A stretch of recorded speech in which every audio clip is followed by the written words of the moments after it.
যুক্তরাষ্ট্রের নবনির্বাচিত president Donald Trump শপথ নেওয়ার আগেই ফিলিস্তিনের গাজায় হামাসের হাতে আটক জিম্মিদের মুক্তি চান।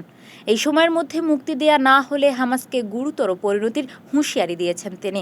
স্থানীয় সময় সোমবার নিজের মালিকানাধীন সামাজিক যোগাযোগ মাধ্যম ট্রুথ সোশ্যালে দেওয়া পোস্টে ট্রাম্প বলেন, ২০২৫ সালের ২০ জানুয়ারি যুক্তরাষ্ট্রের পরবর্তী প্রেসিডেন্ট হিসেবে শপথ নেওয়ার আগেই যদি গাজায় জিম্মিদের মুক্তি করে দেওয়া না হয়, তাহলে মধ্যপ্রাচ্যে এবং মানবতার বিরুদ্ধে এমন নৃশংসতার জন্য দায়ীদের গুরুতর সমস্যা হবে। গেল বছরের ৭ অক্টোবর ইসরায়েল ভূখণ্ডে হামলা করে ফিলিস্তিনের সশস্ত্র সংগঠন হামাস।